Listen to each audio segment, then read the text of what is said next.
Wala pa. Na in fact, but the individual restaurants are feeling it. No? Can you imagine in a restaurant, sabihin natin ano, isa in a table of 16, lahat sila 16 with PWD cards. Diba, it's probable ba? And it's happening in Manila. And some of our restaurants are complaining that it's happening here also. So bago lang namin na pag-usapan ni Eric Teng.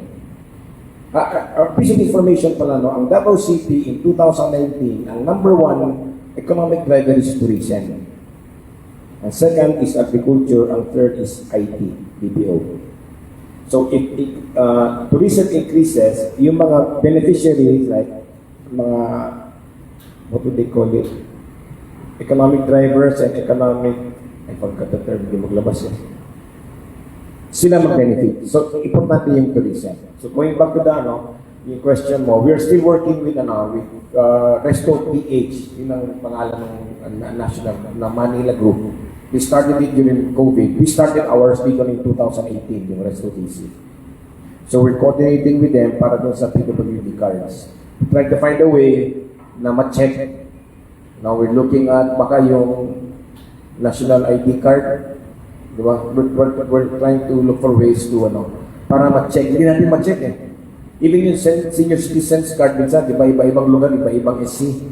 Kung ibang barangay, iba naman yung SC.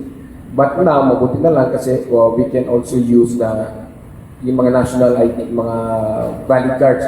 Kunyari yung lisensya, because yung birth dates andun naman. But the PWD is especially tricky kasi, di ba, sabihin nila na kunyari, marami kasing yung PWD, hindi klaro eh. Meron ka lang ano ka na, may problema ka na sa mata mo, ano ka na, di ba?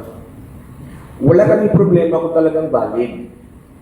Ang problema, it's 20%. And then, it's not the government paying. Yung establishment is the one paying for it. Shouldering the expense. 20%, Yung PWD, iba ka lang din. So how did you know that it's fake? Hindi ka namin naman. But the unlikelihood ba, of a group of 16, lahat sila, from the grandfather to the grandchild, lahat sila may ID. Hindi sa amin din Manila. And then, sa atin, di ba? There's no way of checking. Gusto na ko, ha? If it's valid, wala kaming problema. Pati Davao so far, wala pa nangyayari. The restaurant individually are telling us Very difficult to validate. Kasi going back yung mga nag-hold up na mga restaurants, what do we do about this? I'm sorry, Yung mga nag-hold up na mga restaurants, here in Davao City. Ano yung mga reason? Walang tao. But we work, I think the city is doing a good job working at it. Now, ibig sabihin yung 2 hours one. Si Jen Romero is doing a good job as a tourism officer. And then she consults us naman. No? From COVID, di ba? I mean, nawala yung presidente. So, nawala yung mga conferences, conventions.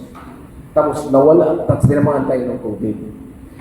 And there's this phenomenon going on now. I think it's States ba? Yung mga work from home, people don't go out anymore. So, yung mga office spaces, you try to Google it. May mga problema ang mga office spaces sa States because they found out na pwede pala mag-work from home na so marami ng office spaces. Which means also, kung walang mga tao sa mga commercial areas, walang kumakain. Because of this phenomenon of work from home. But sa tingin ko sa atin, hindi masyado yun. Yung atin is more of, di ba, wala yung korte kagasto. So, I'd like to find out, sir, if the restaurant business are also affected or somehow affected sa kanyang mga online na orders? Initially, we were affected, especially because they were not registered businesses. In fact, we had a meeting with Mr. Milan before, during the pandemic. Kasi, hindi na, di ba, when you go out, you look at the restaurant, wow, ganda. Pero kung magaling magawa yung wow, ganda. Pero pag tingin mo sa barangay, wow, naman itong lugar na ito, di ba, pag maganda yung representation, they don't have business permits.